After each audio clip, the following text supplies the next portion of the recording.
વડોદરાના પાદરા તાલુકામાં વૃદ્ધની નિર્મમ રીતે હત્યા કરાતા ખળભળાટ મચી જવા પામી છે।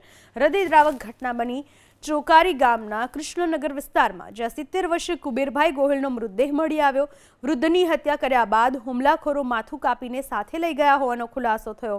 ઘટનાની જાણ થતાં જ વડુ પોલીસની ટીમ, એલસીબી, એસઓજી સહિતનો કાફલો ઘટના સ્થળે દોડી આવ્યો। ડોગ સ્ક્વોડ, ફિંગરપ્રિન્ટ એક્સપર્ટ અને અન્ય એજન્સીઓની મદદથી તપાસ શરૂ કરવામાં આવી।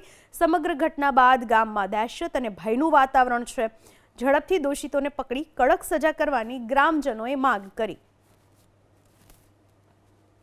ત્યાં 5 વાગે ત્યાંથી કોલ આવ્યો તો કંટ્રોલ રૂમમાં કે ત્યાં એક લાશ પડેલી છે ઓરડીમાં। એટલે એ બાબતે વડુ પોલીસ તાત્કાલિક પહોંચી ગઈ હતી ને અમે પહોંચી ગયા। ત્યાં જઈને જોયું તો એમની ઓરડી મરણ જનાર જે છે એમની ઓરડીમાં માથું કપાયેલી હાલતમાં લાશ હતી ને ધડ મળી આવ્યું છે અને એમનું માથું મળેલું નથી। એટલે આ બાબતે અમે તપાસ કરતા ત્યાં એમના પુત્રી હતા કોકિલાબેન, વાઇફ ઓફ અર્જુનસિંહ પડિયાર। એમને પૂછપરછ કરતા એમણે કીધેલું કે એમના પપ્પાની લાશ છે ને એનું માથું મળ્યું। પોલીસ અત્યારે ત્યાં જ છે, સ્પેશિયલ ડોગને બોલાવી લીધી, ત્યાં તપાસ ચાલુ છે।